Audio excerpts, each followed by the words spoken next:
In the spring of 1987, the mountains of eastern Kentucky held a secret so dark that even the oldest residents refused to speak of it. 14 lawmen lay cold in the ground, and a single name echoed through every hollow and ridge: Samuel Turner. What began as a simple land dispute would ignite a vendetta that carved itself into the history of Appalachia with fire and lead. But to understand how one man could wage war against an entire county's law enforcement, you must first understand the world that created him. Harlan County, Kentucky, 1962. The coal mines had been bleeding black gold from these mountains for generations, and the Turner family had been bleeding right alongside them. Elias Turner was a man built from the same stone that formed these ancient peaks. At 43 years old, his hands were permanently stained with coal dust, his back curved from decades of crawling through tunnels no wider than a coffin. He had inherited two things from his father: a small plot of land on the eastern slope of Pine Mountain, and an unshakable belief that a man's worth was measured by his word and his work. The Turner homestead sat on 12 acres of rocky terrain that most would consider worthless. But beneath that land ran a vein of coal that the Blackwood Mining Company had been eyeing for years. Elias had refused every offer, every threat, every attempt to buy him out. This land was not just property, it was legacy. His wife Martha had given him 3 children before. Consumption took her during the brutal winter of 1955. The oldest, Samuel, was only 8 years old when he watched his mother's coffin lowered into the frozen ground behind their cabin. Something changed in the boy that day. The neighbors noticed it. The teachers at the one-room schoolhouse noticed it. Even Elias, consumed by his own grief, noticed that his son had developed a stillness that was unnatural for a child his age. Samuel grew into a quiet young man, with his father's strong frame and his mother's sharp, observant eyes. By 16, he was working alongside Elias in the mines. By 18, he could outwork men twice his age. But it was his mind that truly set him apart. Samuel read everything he could get his hands on: law books, history texts, newspapers from Lexington and Louisville. He understood, perhaps better than anyone in those hills, how the system worked against people like his family. The trouble with Sheriff Buford Clemens began in the summer of 1965. Clemens was a third-generation lawman whose family had controlled law enforcement in Harlan County since before the Civil War. He was a large man with small eyes and a reputation for solving problems in ways that never appeared in official reports. When Blackwood Mining needed someone removed from land they wanted, Clemens was the man they called. It started with citations. Elias Turner suddenly found himself receiving fines for violations no one had ever heard of. His fence was 6 inches over the property line. His well contaminated the groundwater. His hunting dogs barked too loudly. The fines accumulated faster than a coal miner's wages could pay them. Then came the accusations. On a September evening, with the mountains blazing in autumn colors, Deputy Roy Haskins appeared at the Turner cabin with a warrant. Elias Turner was being charged with the theft of mining equipment valued at over $10,000. The evidence, they claimed, had been found buried on his property. Samuel was 21 years old when he watched his father dragged from their home in handcuffs. He stood on the porch, fists clenched, as his father looked back at him with eyes that held both rage and warning. "Do not make this worse," that look said. But Samuel had already decided that worse was exactly what was coming. The trial was a farce that lasted less than 3 days. The judge, Harold Blackwood, was a cousin to the mining company's president. The jury was composed of men who owed their livelihoods to that same company. The evidence was circumstantial at best, fabricated at worst, but none of that mattered. Elias Turner was sentenced to 25 years in the state penitentiary. On the day of sentencing, As guards led his father toward the transport van, Elias managed to break free for just a moment. He grabbed Samuel by the shoulders and spoke words that would burn themselves into his son's memory forever. "They will try to take the land now, son. Do not let them. And when I come home, I expect to find it waiting." Samuel nodded once, unable to speak through the tightness in his throat. He never saw his father alive again. The letters from the prison came regularly at first. Elias wrote about the conditions, the guards who seemed to take particular pleasure in making his life difficult, the other inmates who had been sent there for similar reasons. He wrote about hope, about appeals, about the day he would return to his mountain. Then, in March of 1967, the letters stopped.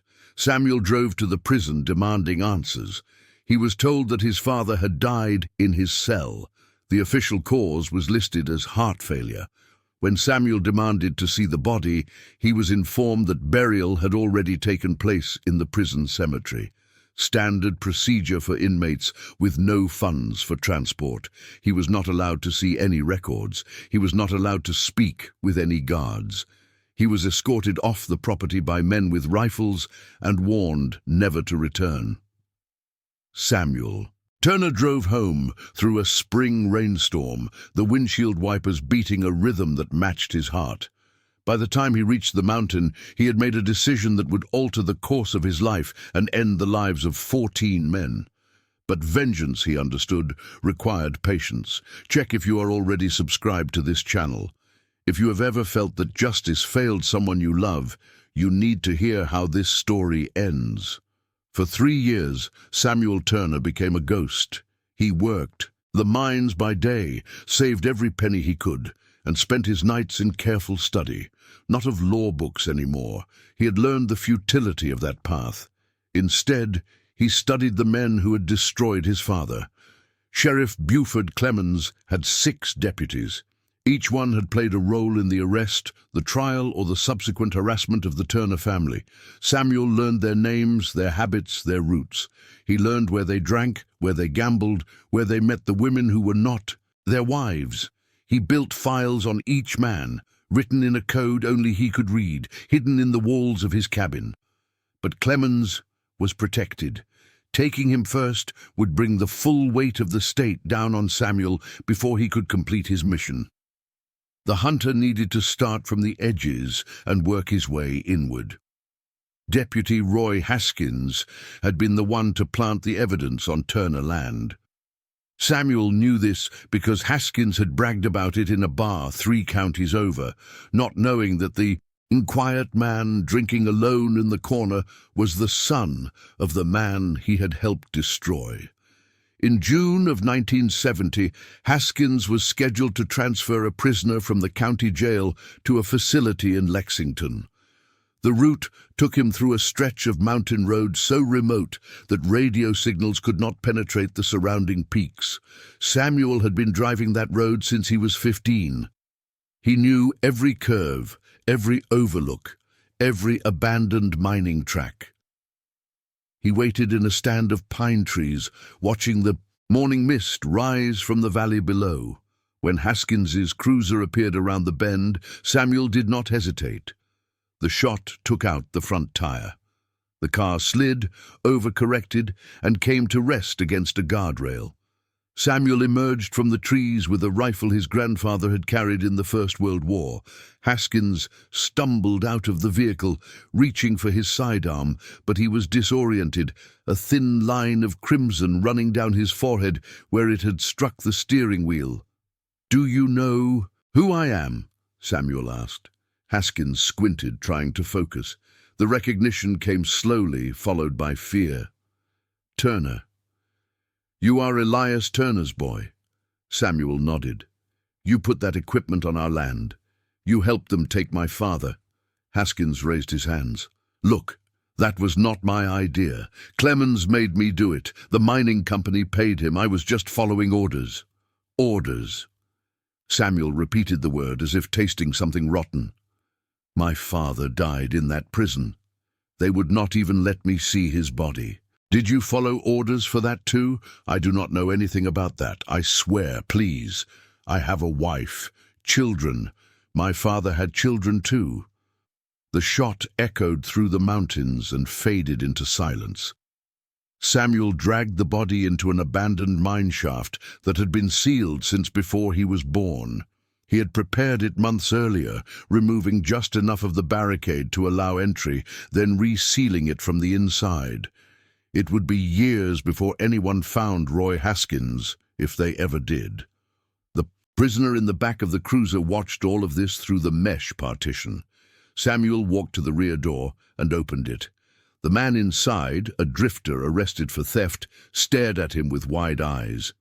"You never saw me," Samuel said. "You escaped during the crash. You hitchhiked south. If anyone asks, you tell them an animal ran into the road. Haskins swerved and you ran. Do you understand?"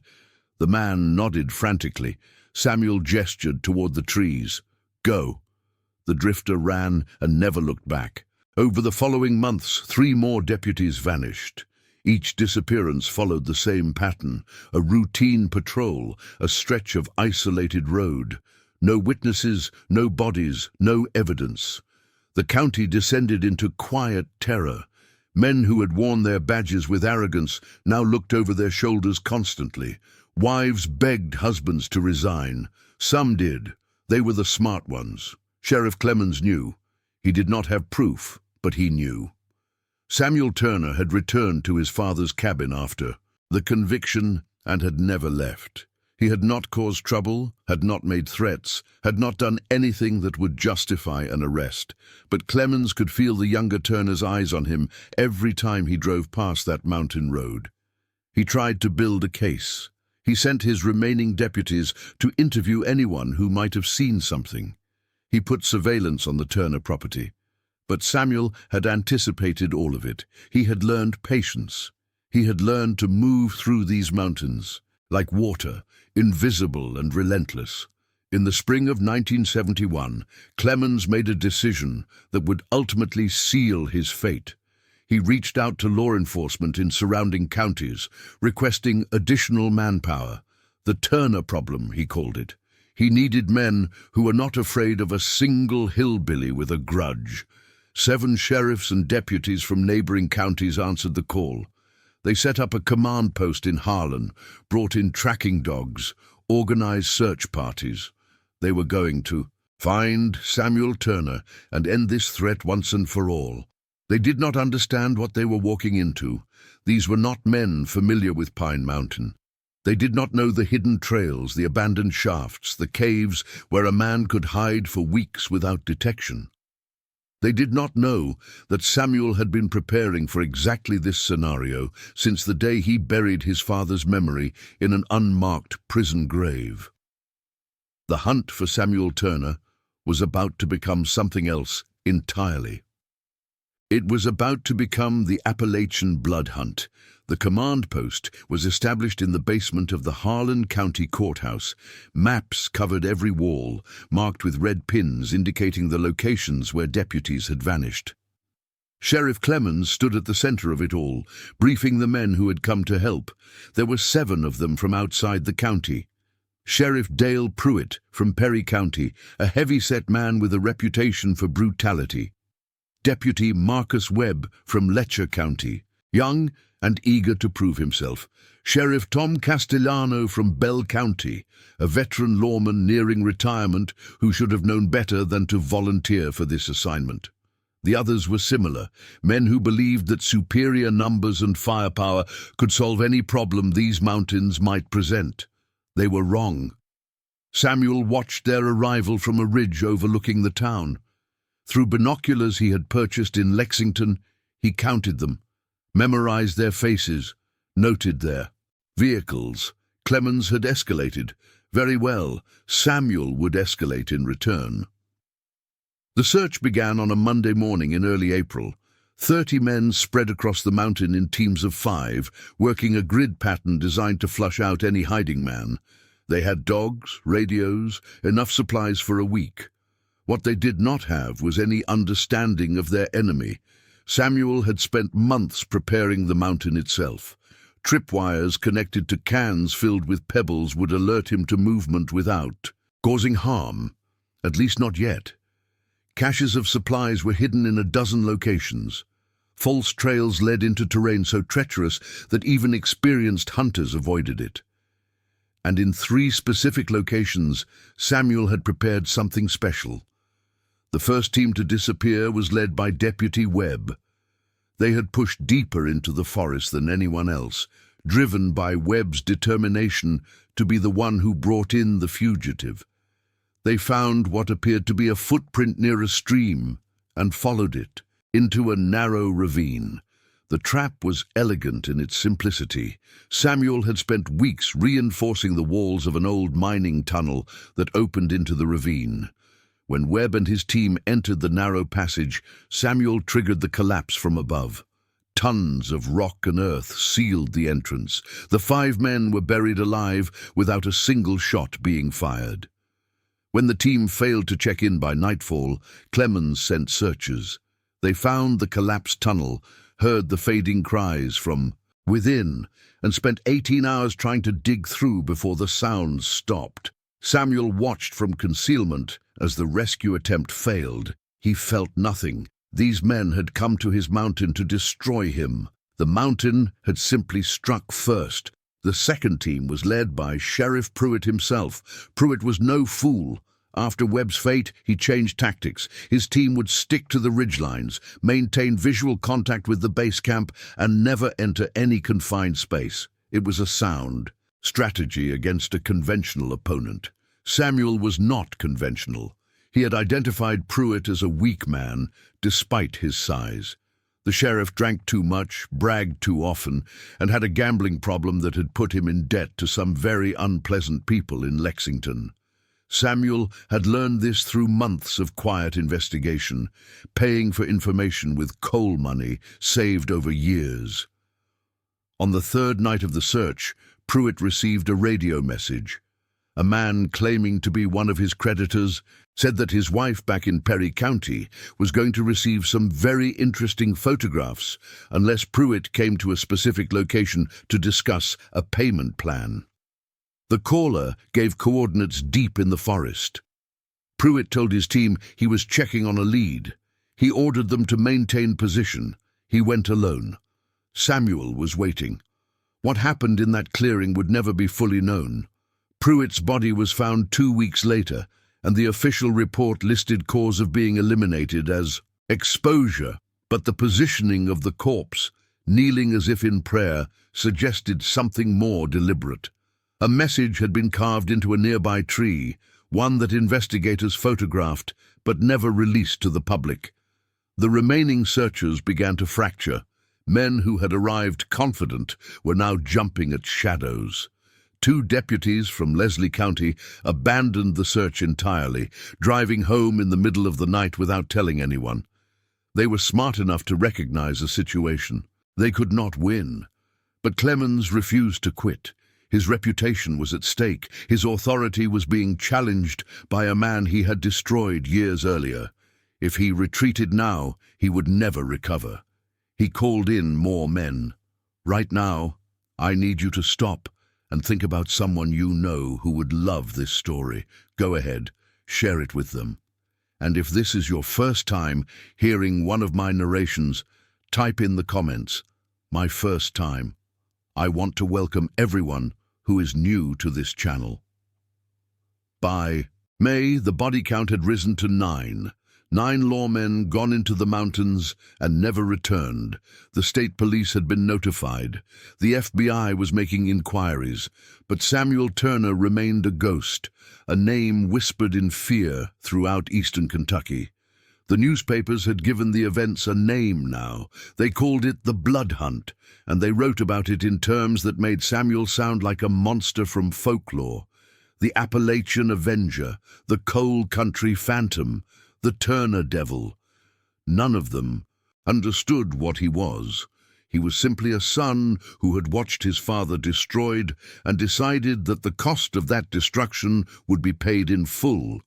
Clemens had retreated to the county courthouse, surrounding himself with the few deputies who had not fled or fallen. He barely slept. He drank constantly. Every creak of the old building sent his hand to his holster. The hunter had become the hunted, and he knew it. Samuel had always intended to save Clemens for last.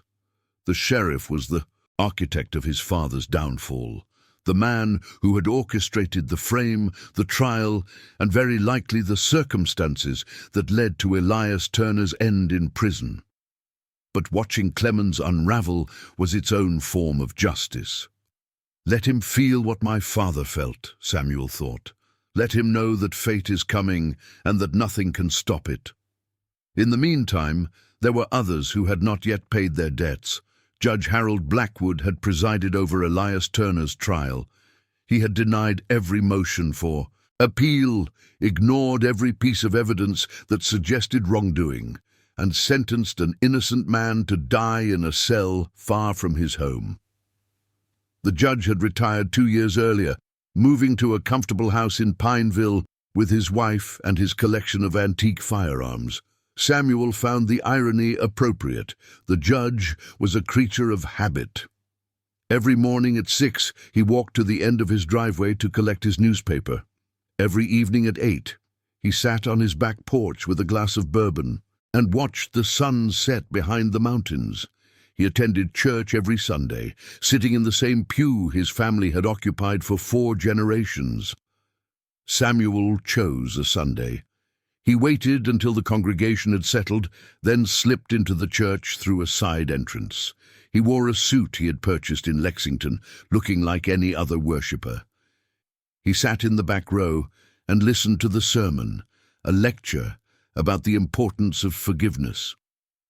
When the service ended, he followed the judge at a distance, watching him shake hands with neighbors, exchange pleasantries with the minister, help his wife into their car. A pillar of the community, a man respected by all. Samuel felt the weight of the pistol in his jacket pocket. It would be easy to end it here in front of witnesses, to let the world know that Harold Blackwood had not escaped judgment. But that was not the plan. Samuel Turner was not interested in martyrdom. He was interested in completion. He followed the judge home and waited. That night, after the bourbon and the sunset, Judge Blackwood retired to his study. His wife had gone to bed early, complaining of a headache. The house was quiet except for the ticking of an antique clock on the mantel. The judge did not hear Samuel enter through the back door. He did not hear the footsteps on the hardwood floor. He became aware of the intruder only when a voice spoke from the darkness behind him. "Do you remember Elias Turner?" Blackwood spun in his chair, knocking over his bourbon glass. The amber liquid spread across legal papers he had been reviewing. In the dim light, he could barely make out the figure standing near the doorway. "Who is there?" His voice cracked. "What do you want?" Samuel stepped forward, allowing the light from the desk lamp to illuminate his face. The judge recognized him immediately. The Turner boy, grown into a man now, but with the same sharp eyes his mother had possessed. "I want to know if you remember my father," Samuel repeated. "I remember him." Blackwood's hand moved slowly toward the desk drawer where he kept a revolver. He was guilty. The evidence was clear. The evidence was planted. You knew it. Clemens told you before the trial. You did not care because Blackwood Mining had already paid for the verdict. The judge's hand stopped. "How do you know that?" "My father wrote letters from prison." He described conversations he overheard between guards who were not careful about what they said in front of a man they knew, would never leave alive. "Your father had a heart condition. That is what ended him. My father was examined by doctors before his arrest. His heart was strong. He could outwork men half his age." Samuel took another step forward. "What happened to him in that prison?" Blackwood's face had gone pale. "I had nothing to do with that. That was Clemens. The mining company wanted the land secured. Clemens handled the details. And you looked the other way. I was a judge. I ruled on evidence presented in my courtroom, nothing more.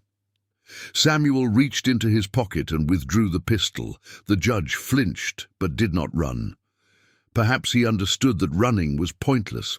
Perhaps some small part of him had been waiting for this moment since the day he banged his gavel and sent an innocent man to his grave. "My father asked me to protect the land," Samuel said. "I intend to keep that promise. But first, I need to know everything, every person who was involved, every payment that was made, every conversation you had with Clemens and the mining company. And if I tell you, then I will give you a choice, more than you gave my father." The judge talked for 2 hours. He gave names, dates, amounts. He described a conspiracy that reached from the coal mines to the state capitol. He explained how the Blackwood family had controlled Harlan County for generations, using law enforcement as their personal enforcement arm, eliminating anyone who stood in the way of their profits. When he finished, Samuel nodded slowly. The pistol remained steady in his hand. "You said you would give me a choice," Blackwood whispered. "I did." Samuel gestured toward the desk. "Write a confession. Everything you just told me, put it on paper, sign it. When they find it, the truth will finally be known." The judge's hands trembled as he picked up a pen. It took him nearly an hour to complete the document, his handwriting growing more erratic as he detailed his own corruption.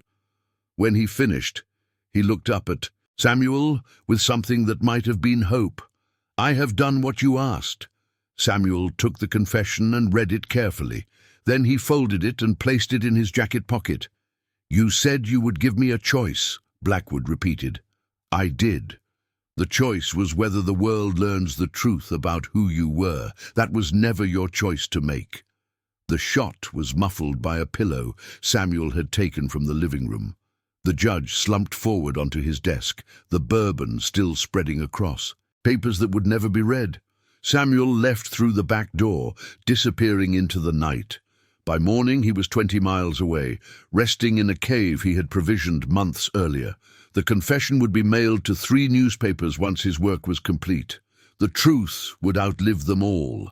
The elimination of Judge Blackwood sent shockwaves through the region that dwarfed everything that had come before. This was not a deputy vanishing on a remote mountain road. This was a retired judge found in his own home, in a town that had seemed safely removed from the violence in Harlan County. No one was safe. Sheriff Clemens received the news at 3 in the morning. He sat in his office, surrounded by whiskey bottles and loaded firearms, and understood with perfect clarity that his time was running out. Samuel Turner was not going to stop until every person responsible for his father's fate was gone. And Clemens was the last name on that list. He considered running. He had enough money hidden away to start over somewhere far from these mountains, Mexico perhaps, or Canada, somewhere Turner would never find him. But even as the thought formed, Clemens knew it was fantasy. Samuel Turner had proven himself capable of patience beyond anything Clemens could match. He had waited years before beginning his campaign. He had prepared the mountain itself as a weapon. A man like that would not be evaded by distance. He would simply follow and wait and strike when the moment was right. If Clemens was going to die, he decided, he would die here on his own ground, facing his enemy like a man. It was the only dignity left to him. He sent his remaining deputies home, 4 men who had families, who had not been part of the original conspiracy, who did not deserve to pay for decisions made before they were born. "Go home," he told them. "This is between Turner and me now. There is no reason for more men to fall." They protested, but not convincingly. Each of them had seen what happened to their colleagues. Each of them had spent sleepless nights wondering if they would be next. When Clemens released them from duty, they accepted the gift without argument. By nightfall, Buford Clemens was alone in the courthouse. He had barricaded the doors, positioned himself with clear sightlines to every entrance, and loaded enough ammunition to hold off an army.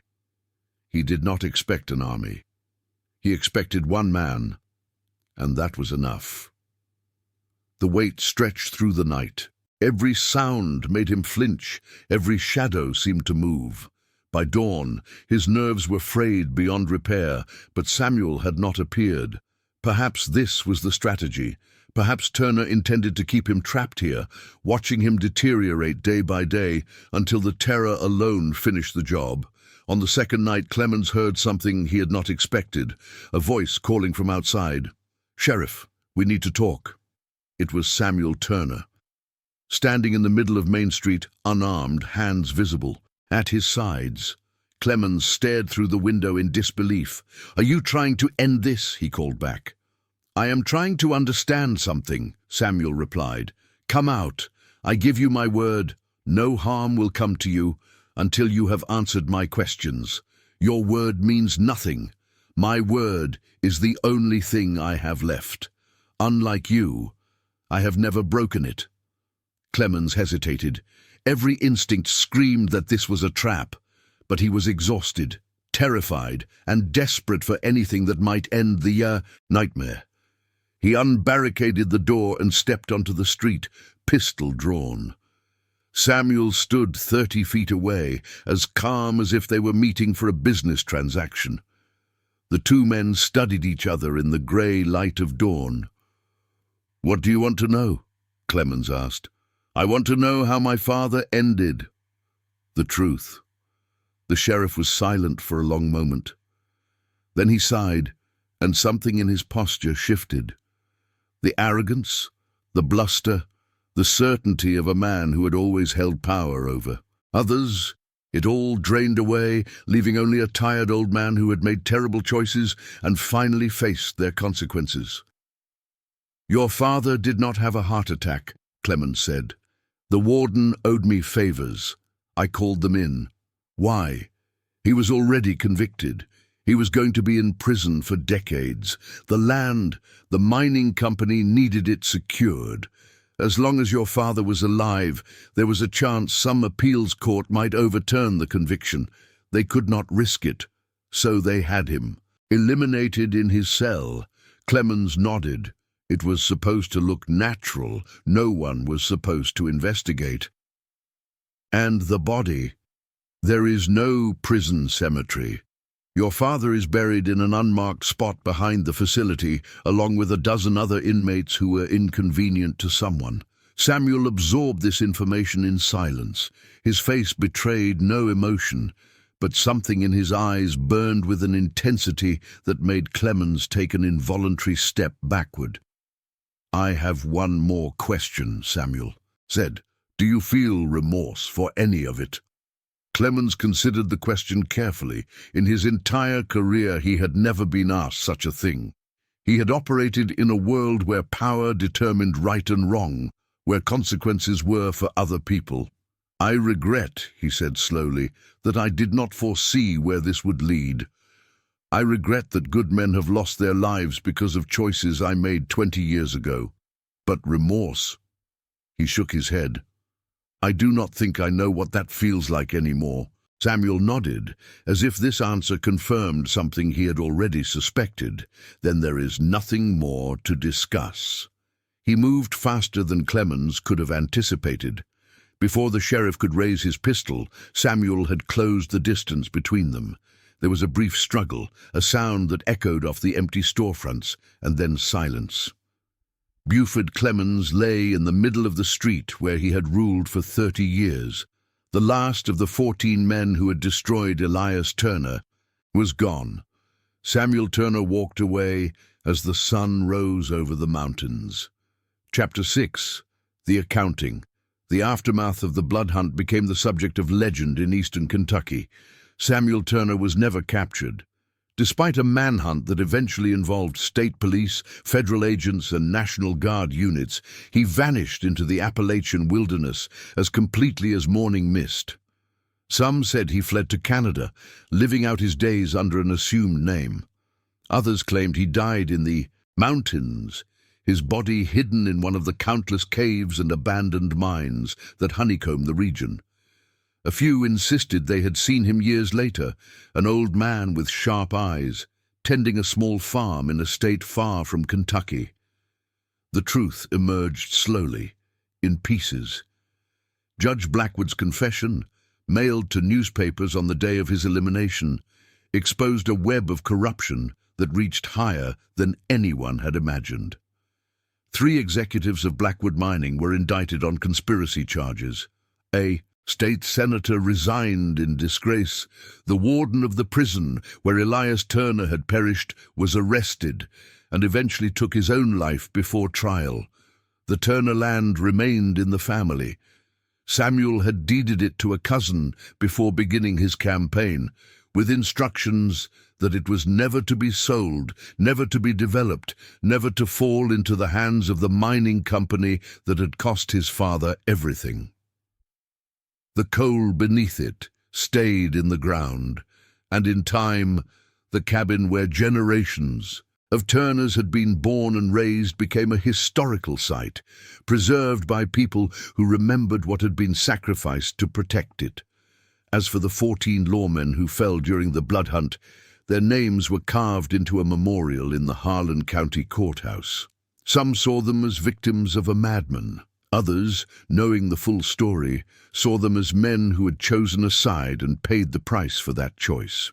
The truth, as always, lay somewhere in the complicated space between heroism and villainy. The people of the mountains still tell the story of Samuel Turner. Miners pass it down to their children as a warning about the cost of injustice. Young men hear it and wonder if they would have the courage to do what Samuel did. Young women hear it and pray they never love a man stubborn enough to burn down the world for principle. In the end, the blood hunt was not about revenge. It was about a son who made a promise to his father and kept it, regardless of the cost. Elias Turner had asked only that his land be protected and that his legacy survive. Samuel ensured both, writing his answer in a language the powerful had never expected to hear from someone they had dismissed as worthless. The mountains remember. They always do. Every spring, when the mist rises from the hollows and the first green appears on the ridges, people in Harlan County speak Samuel Turner's name, not with fear exactly, not with admiration entirely, but with something deeper, a recognition that justice denied too long will eventually find its own path, even if that path leads through darkness. This is the story of the Appalachian blood hunt. 14 men who thought themselves untouchable learned that power built on cruelty contains the seeds of its own destruction.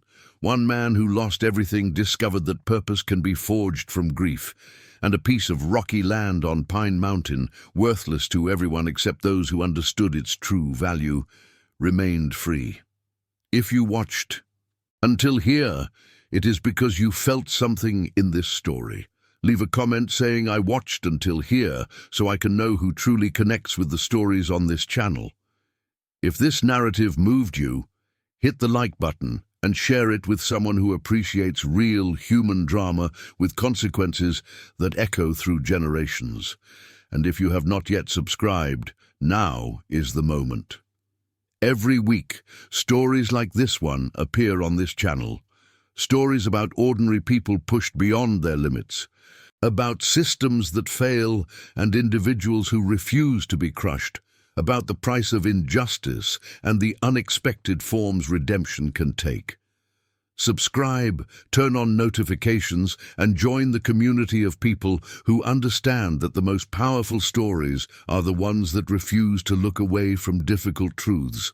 The mountains are patient, so am I, and so, I hope, are you. Until the next story.